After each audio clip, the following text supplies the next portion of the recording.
Nos recolhamos por um tempo de silêncio em oração, invoquemos no íntimo o auxílio do Divino Espírito Santo para que Ele nos faça compreender esta palavra e nos torne transformados, qualificados segundo a ordem da grandeza desta palavra do Senhor. Rezemos.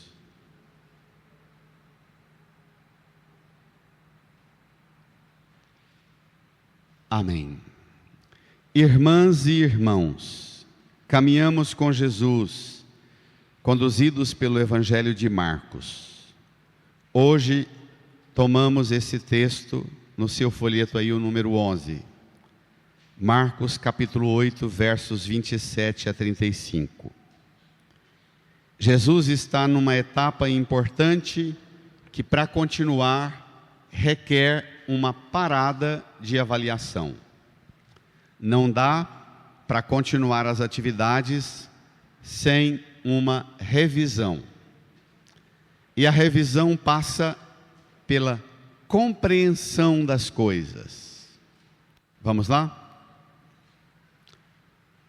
Naquele tempo, Jesus partiu com seus discípulos para os povoados de Cesareia de Filipe. No caminho, perguntou aos discípulos. Espere lá. No caminho perguntou. Caminho é sempre lugar de perguntas, né? Caminho é lugar de perguntas, de questionamentos profundos. Quem se põe a caminhar, topa avaliar a vida, avaliar as realidades. Jesus está na região dos povoados de Cesareia de Filipe, no extremo norte, lá na divisa com a Síria, Líbano, no alto das nascentes do Rio Jordão, chamada as nascentes do Rio Dan, pequenas fontes nos encravados das montanhas, gigantescas montanhas. Na medida que vai chegando aos pés das montanhas, formam inclinações planas que merejam água e formam uma vegetação maravilhosamente bela. E lá, nas nascentes do rio abençoado e sagrado, o Rio Jordão, o Império Romano que invadiu Israel construiu um templo para César, de mármore branco puro, translúcido, enorme. De longe se avistava naquela inclinação verde aquele esplendor da construção do templo para César, em Cesareia de Filipe. O templo construído para César e depois restaurado e ampliado em homenagem a Filipe, filho do rei Herodes. Então, é o símbolo máximo da opressão e da invasão bárbara dos estrangeiros no território de Israel. E ainda nas nascentes da bênção do rio que forma o Vale do Jordão, que desce as águas até o Mar Morto, forma o pedaço de terra considerado até pouco tempo como o mais fértil de toda a terra do mundo, por vários elementos que compõem aquela geografia lá. Naquele caminho, que ao mesmo tempo tem o esplendor da criação e da bênção que Deus deu a Israel, mas a violência da imposição do Império Romano, fora do burburinho de uma cena. No Evangelho de Marcos, Jesus multiplica os pães 2 vezes. Uma vez no capítulo 6, a outra vez no capítulo 8. Nós estamos aqui no capítulo 8, verso 27. O começo do capítulo 8 foi a segunda multiplicação de pães. A turma está empolgada demais com Jesus. Um entusiasmo daqueles assim, capaz de realizar prodígios de multidões inflamadas. Jesus sai com os discípulos para fora do ambiente dos alredores do Mar da Galileia e vai para Cesareia de Filipe e propõe uma avaliação. Nesses tempos de eleição, seria mais ou menos uma sondagem de intenções. Como é que está a popularidade minha aí? Vamos lá? Perguntou aos discípulos, leiam, quem dizem os homens que eu sou? E aí, moçada, o que está passando pela cabeça do povo que está vendo esses grandes feitos, a primeira, a segunda multiplicação dos pães? Ali mesmo no capítulo 8, ele tinha acabado de curar o cego de Betesda, num rito maravilhoso de cura do cego. Quem dizem os homens que eu sou? Versículo 28. Eles responderam: alguns dizem que tu és João Batista, outros que és Elias, outros ainda que és um dos profetas. Pronto, a sondagem de opinião pública foi péssima para Jesus. Os discípulos avaliam que a multidão não está entendendo batata. Quando os discípulos falam para Jesus, é João Batista, ou Elias, ou algum dos profetas, para o nosso ouvido não faz grande diferença. Para Jesus e para o povo da Palestina, do tempo de Jesus, tem muita diferença.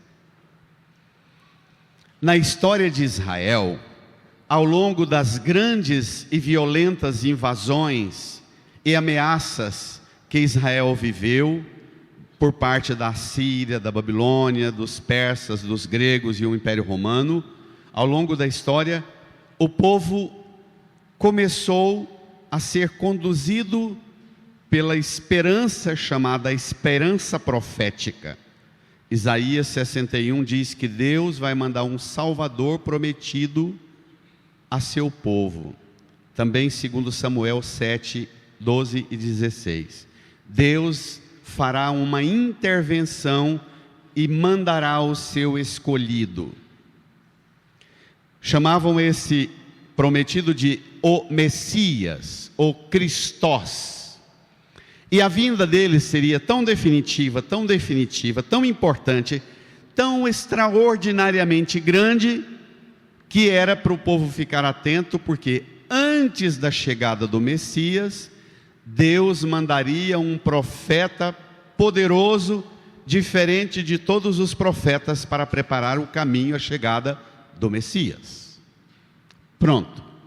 Eles falaram que Jesus é João Batista, Elias ou algum dos profetas. Eles estão na: Senhor, é bonito o que o Senhor faz, encantador, mas o máximo que o Senhor alcança é uma nota de profeta. De Messias o Senhor não está aproximando ainda não. Isso é grave. Sabe o que isso implica? Vou falar uma coisa bem pesada. Há poucos dias esse mesmo texto narrado por Mateus na festa de São Pedro e São Paulo apareceu. Significa, quando para você Jesus, a compreensão que você tem de Jesus é bem inferior ao que ele é, tudo está comprometido. Quando você pensa que entende de fé, quando você pensa que compreende as coisas da fé, quando você acha que sabe quem é Jesus, mas tudo que você sabe está bem abaixo do mínimo razoável do que ele é, você pode ter todas as práticas poderosas de religião, mas a sua compreensão compromete tudo. Isso aqui é igual alicerce, fundação de casa. Pode pintar com as tintas, colocar o acabamento que for, mas tudo está comprometido. Está claro? Pronto. Dito isso, vamos avançar.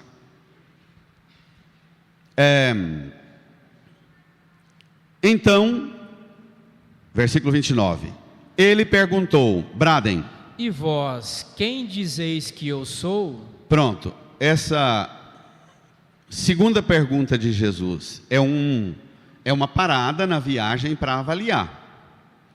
Nas empresas a gente faz isso, não é? Na família a gente faz isso, na igreja a gente faz isso. De tempo em tempo tem que rever as coisas, tem que conversar, O que está passando pela cabeça nossa sobre isso aqui, nossa casa, nossa família, nosso trabalho.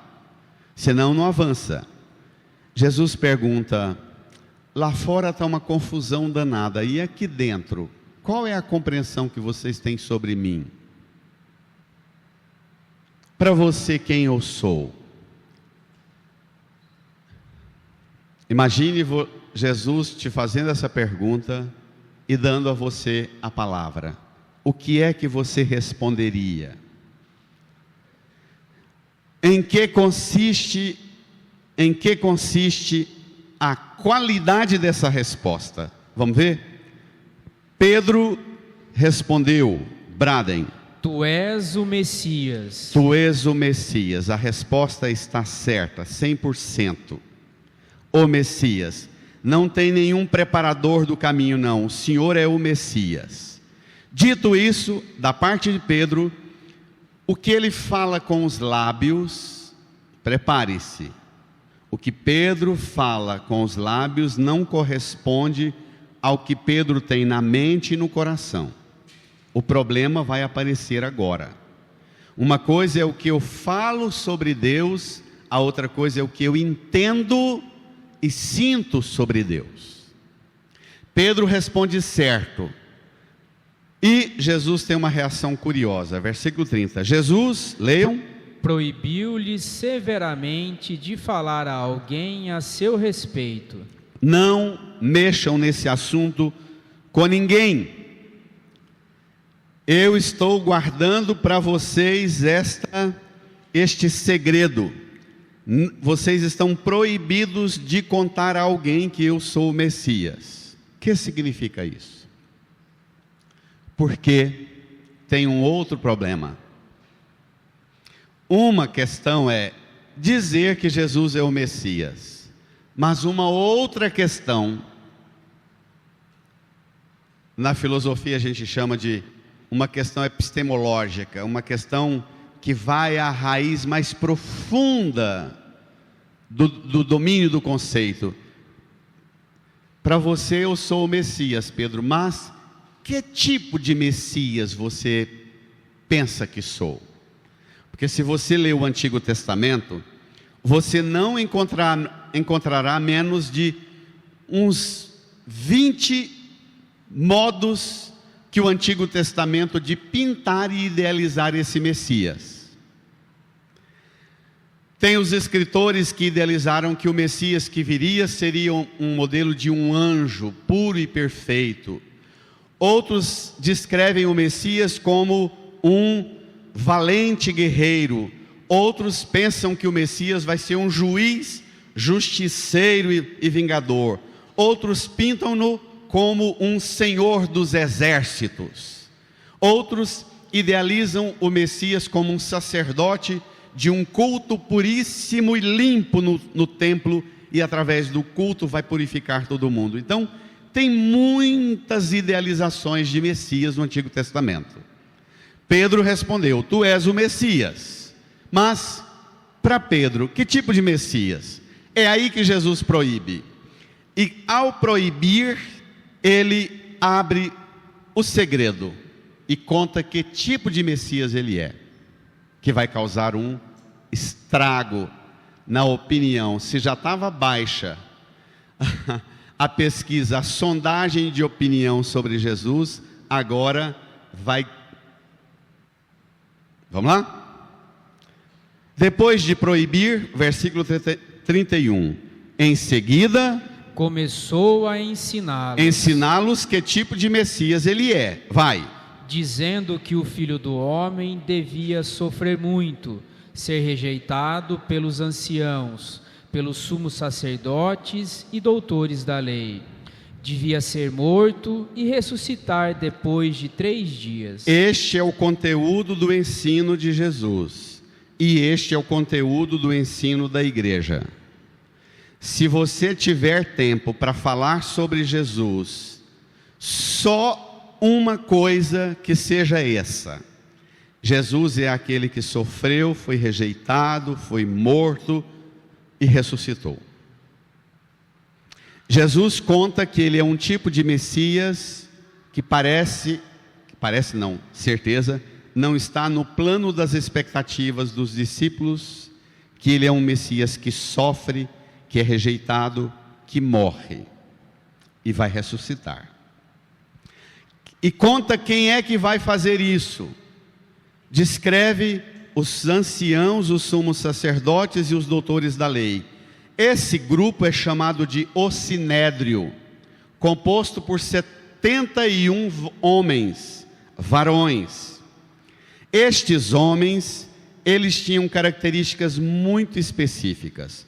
O Sinédrio era formado pelos anciãos, a aristocracia leiga, as famílias aristocratas, nobres, na maioria, os donos das terras produtoras do melhor alimento e dos melhores animais vendidos e comercializados para o templo.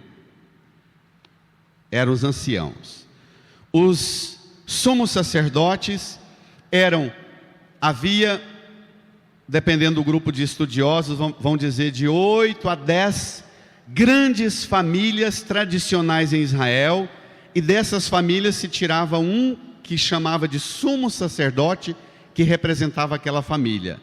Esses 8 ou 10 sumos sacerdotes todo ano reunia e elegia um para ser o sumo sacerdote daquele ano. E os escribas, os mestres da lei, que eram intérpretes oficiais, na maioria de tendência farisaica. O Sinédrio era presidido pelo sumo sacerdote em exercício a cada ano. Aqui no caso era Caifás, que vai participar de todo o processo de condenação a Jesus.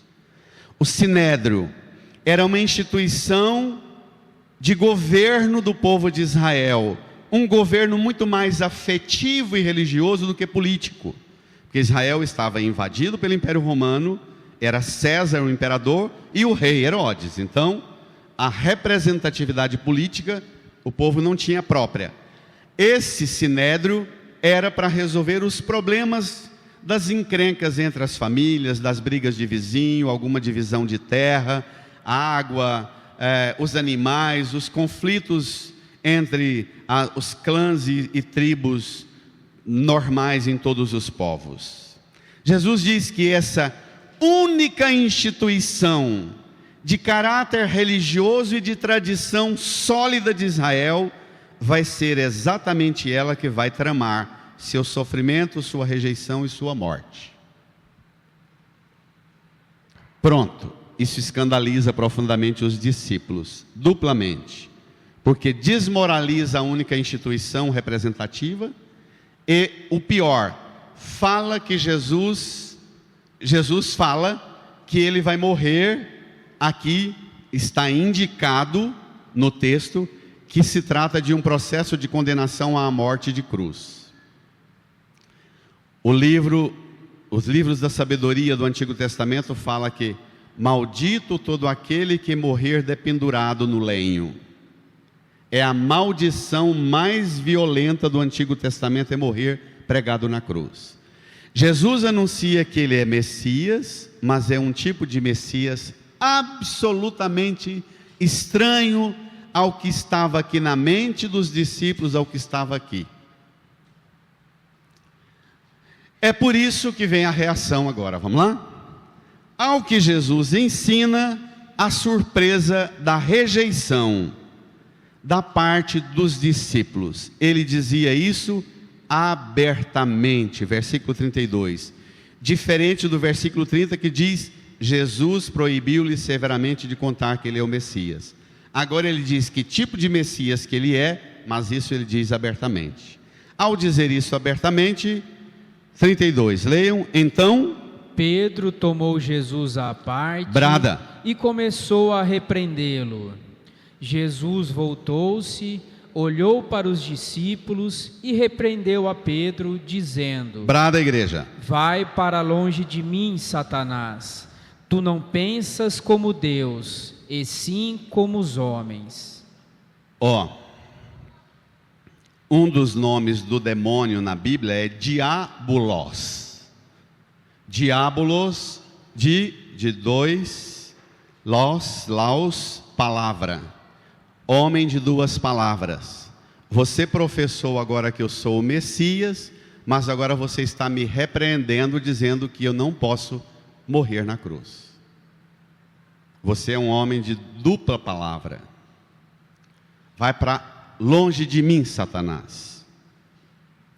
Pedro pensa como os homens e não como Deus. Você imagine se você tiver coragem de pedir ao Divino Espírito Santo para dizer a você, não você dizer para você e menos ainda eu, mas o Divino Espírito Santo responder essa pergunta para você. Você perguntar, Divino Espírito Santo, sobre Jesus, a compreensão que eu tenho, eu penso Jesus como segundo o pensamento de Deus ou segundo o pensamento dos homens? Qual seria a resposta do Espírito Santo para você? Ai, ai, ai. O que significa pensar como os homens? Pensar como os homens significa reduzir Jesus àquilo que ele não é.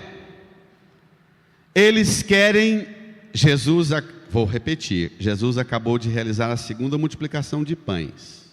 O impacto está enorme. Na mente de Pedro e na mente dos contemporâneos de Jesus que esperavam o Messias que eles esperavam, você encontra uma vastidão de escritos antigos do terceiro, segundo e primeiro século antes de Cristo e do primeiro, segundo e terceiro século depois de Cristo, por parte dos rabinos, das pregações dos rabinos nas sinagogas. Textos maravilhosos que mostram qual era a característica do interventor, o Messias que viria. Seria, na compreensão deles, um Messias que faria o restabelecimento político da realeza de Davi. Faria uma intervenção militar para expulsar os estrangeiros, aqui no caso o Império Romano, os opressores. Faria uma purificação de Israel, uma limpeza étnica e cultica de todos os elementos que tinha mistura de tradições e elementos de religiões estrangeiras. Limpeza. Esta compreensão que Pedro traz, que é a compreensão genuína de um judeu do tempo de Jesus, Jesus se recusa a ser esse modelo de Messias. Agora eu vou fazer uma pergunta difícil para você. O que você pensa sobre Jesus? Será que Jesus também não se recusa a ser esse Messias conforme o que você pinta e idealiza? Nós estamos vivendo aí o Setembro Amarelo, não é? Uma campanha de conscientização sobre os dramas da saúde mental do mundo e no Brasil. O altíssimo grau de transtorno e de enfermidade mental. Nós estamos vivendo a campanha de conscientização para o drama da depressão e do suicídio. Quais são as causas da depressão? Não vamos longe. Se hoje à noite sua esposa, seu esposo, seu pai, sua mãe, seu filho sentar com você, olhar nos seus olhos e perguntar: o que é que mais te fere, pai, mãe?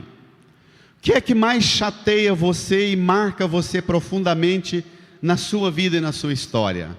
Seguramente você vai dar uma suspirada daquelas mais doídas, pensar demoradamente, vai cair alguma lágrima, pode ser até que você nem tenha coragem de contar, mas o que vai passar pela sua mente e pelo seu coração são o quê? As feridas que você traz guardadas, armazenadas das decepções e frustrações que você tem com as expectativas que você tinha com relação a tantos temas da vida e que foram decepcionantes o confronto seu com elas. Na relação com o pai, com a mãe, com seu casamento, com a sua esposa, com os filhos, com o irmão, com a profissão. As expectativas frustradas são as maiores causas das enfermidades psicoemocionais e espirituais do mundo. A gente pega essas frustrações, essas decepções, que às vezes, em muitas situações, são também traumas, porque se tratam de não só expectativas frustradas, mas de gente em quem eu pus esperança e confiança e que foi violentamente alguém que feriu-me. Não é mentira a ferida que está lá. O problema é o que você vai fazer com essa ferida. Você vai criar coragem de confrontar essas feridas e dizer: eu vou curar-me, eu vou buscar um caminho de cura, eu vou enfrentar e não serei mais o depósito das expectativas frustradas, feridas, das amarguras, decepções, dos ressentimentos silenciados e lacrados dentro de mim. Não vou ficar por conta disso. Pedro, ao receber a bronca de Jesus, e é uma bronca violenta, todo mundo aqui já ouviu falar das feridas emocionais, das feridas crônicas que habitam a mente, a inteligência e a alma, o coração nosso. Pedro é alguém que tem expectativas enormes com relação a Jesus e repreende Jesus dizendo: você está louco? Rapaz, nós deixamos tudo para seguir você faz 3 anos, perdemos o nosso patrimônio todo lá na Galileia, nossa empresa de pesca. Agora no final de 3 anos, você anuncia que vai ser um fracassado, morto, rejeitado, cuspido, escarrado, lançado numa cruz e execrado na frente de todo mundo. Repreendo-te, não pense assim. Diante disso, Jesus repreende Pedro. E aí, qual é o remédio para as feridas que trazemos? Existe remédio. Vamos visitar a fonte do remédio agora. Versículo 34. Vamos lá? Então chamou a multidão com seus discípulos e disse: brada: se alguém me quer seguir, renuncie a si mesmo, tome a sua cruz e me siga. Espere lá.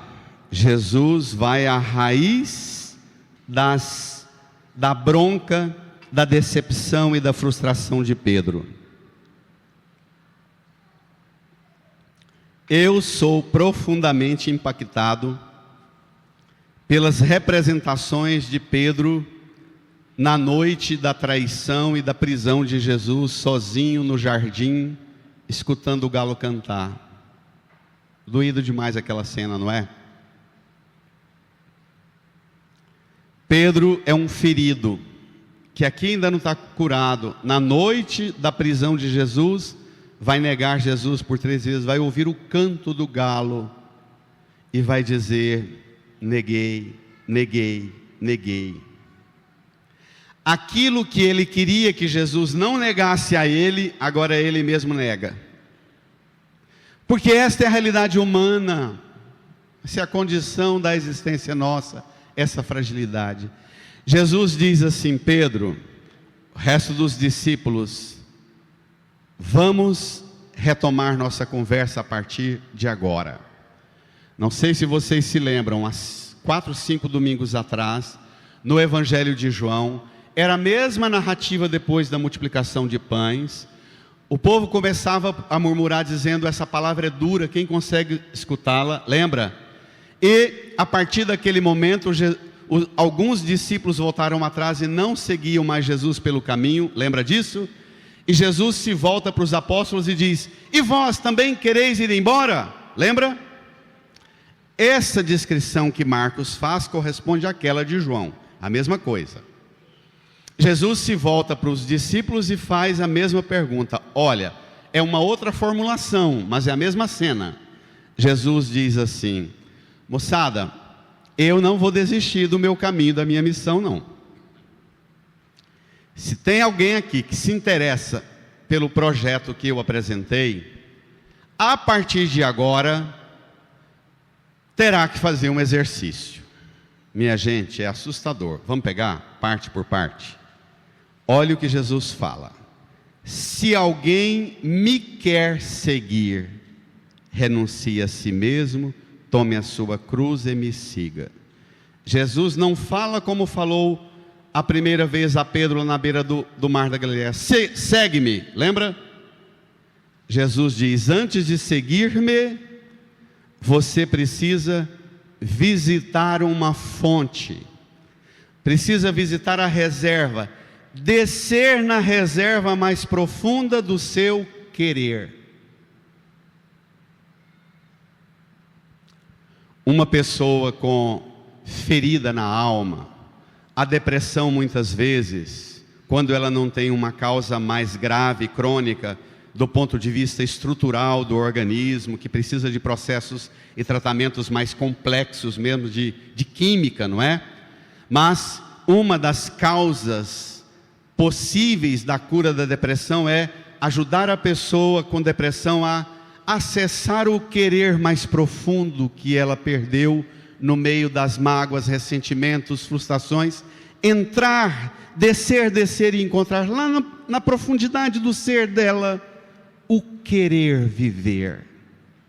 Não é isso?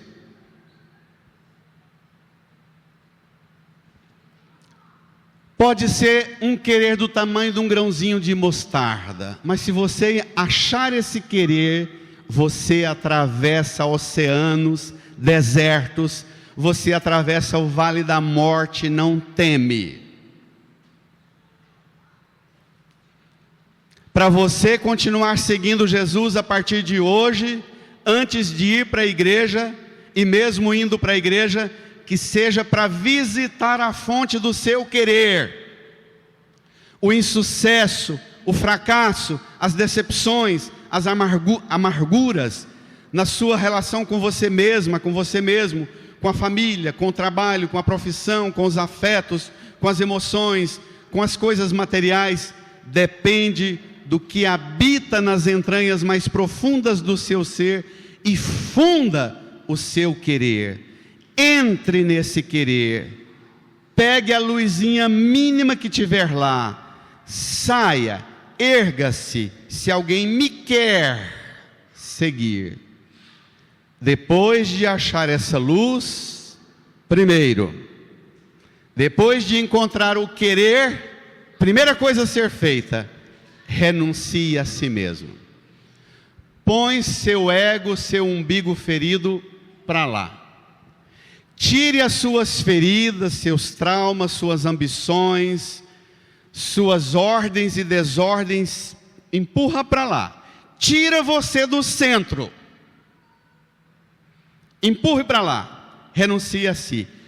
Tome a sua cruz.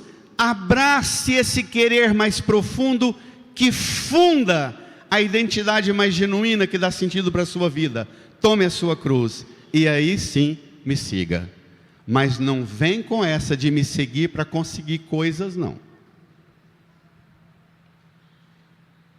O que eu tenho a oferecer para vocês é diferente do que os imperadores, os messias deste mundo têm a oferecer. E nós brasileiros entramos na onda violenta de escravidão de expectativa com os messias. A cada 2 anos nós temos eleições e somos todos polarizados e agredindo-nos uns aos outros, defendendo que o nosso Messias é o melhor do mundo.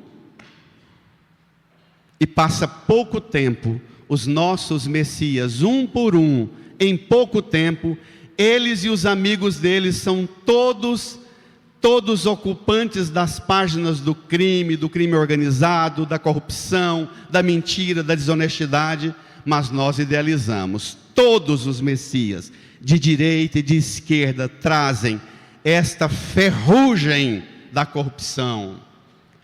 Só por isso são Messias. Porque para construir um mito, A primeira coisa que você precisa ter é saber qual é a carência do povo. Aí você constrói um mito e injeta dinheiro para fazer o povo idealizar e abraçar esse mito, seja ele de direita, de esquerda, do diacho que for. Os mitos se constroem assim, a partir das carências, das feridas. Estude um pouquinho, leia um pouquinho de psicologia social, além das notícias, para entender o fenômeno no qual nós estamos atolados. E ainda queremos que a igreja e a religião esteja a serviço dos nossos messias.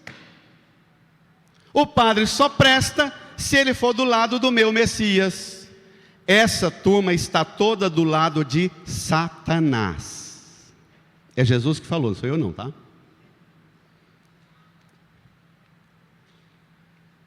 Termina, versículo 35. Pois quem quiser salvar sua vida, vai perdê-la. Mas quem perder a sua vida por causa de mim e do Evangelho, vai salvá-la. Pronto, por causa de mim e do Evangelho.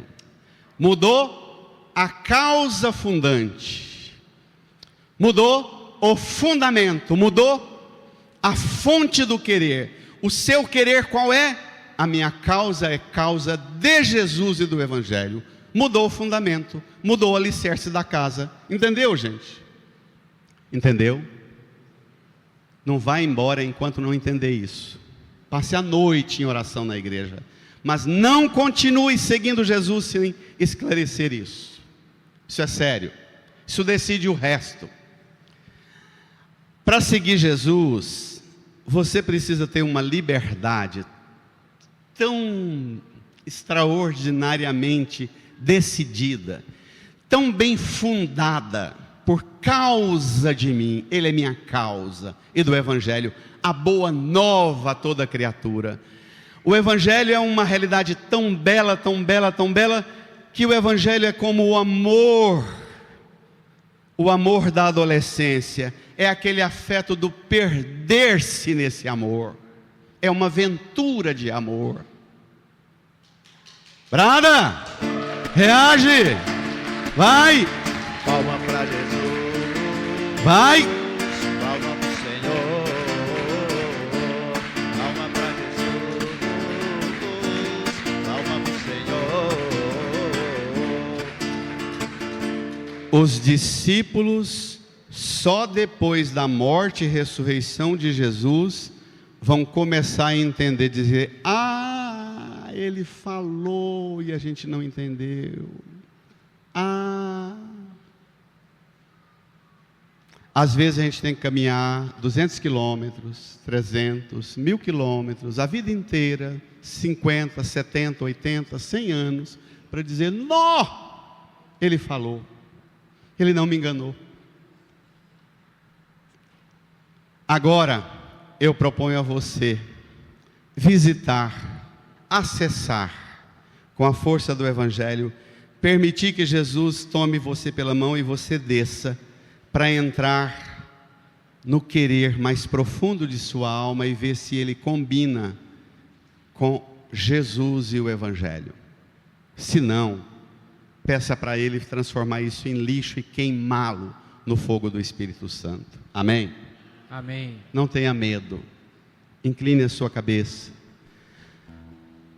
Põe a mão no seu coração e fale para Jesus: sim, eu aceito, eu quero que a minha vida seja segundo o Senhor, a causa seja o Senhor Jesus, e a boa nova, a beleza e o esplendor do Evangelho, a salvação, a paz, o perdão, a alegria, para todas as criaturas, Jesus. Eu quero, eu aceito. Fale, reze com Ele.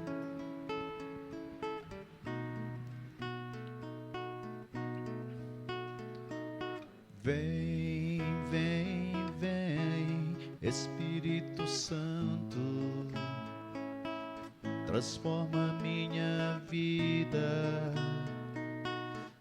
Quero renascer Vem, vem, vem, Espírito Santo, transforma minha vida. Quero renascer, quero abandonar-me em teu amor, encharcar em teus rios, Senhor, derrubar as barreiras em meu coração.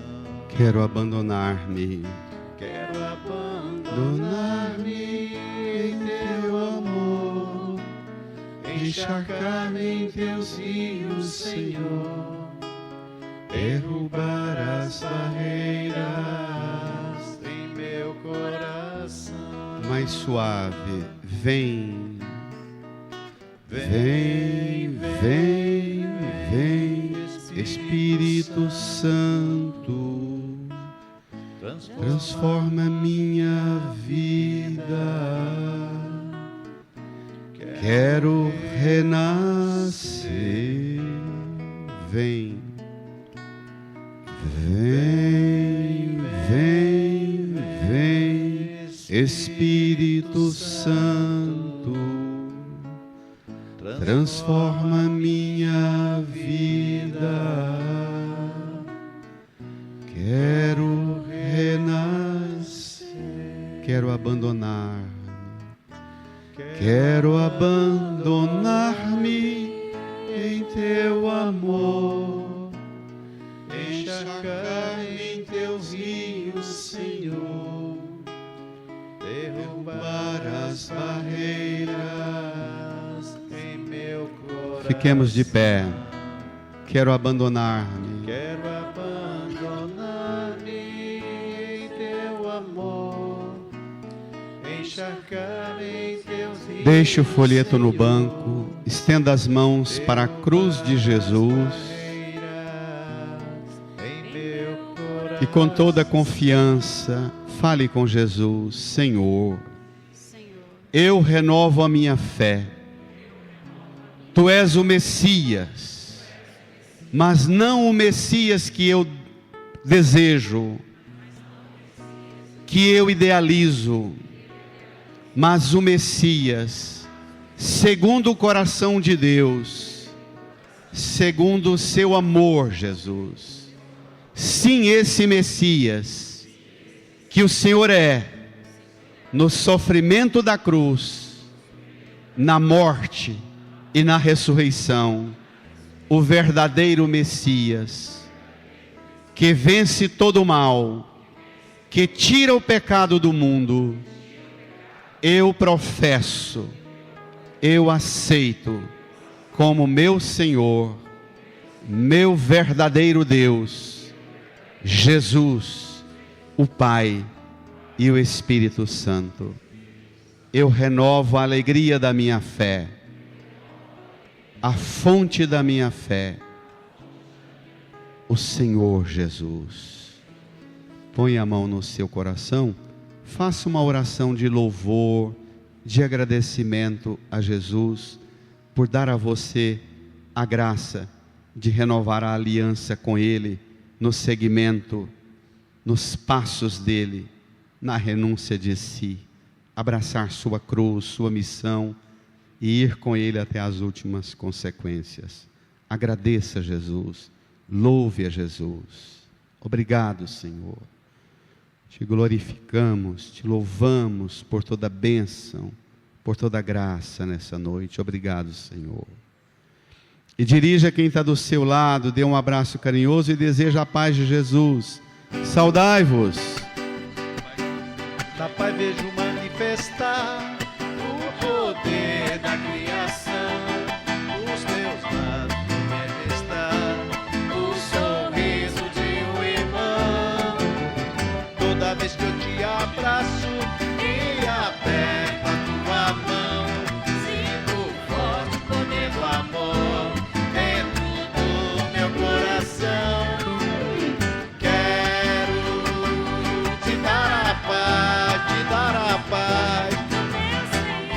do meu Senhor, com muito amor. Uma salva de palmas para Jesus. Brada.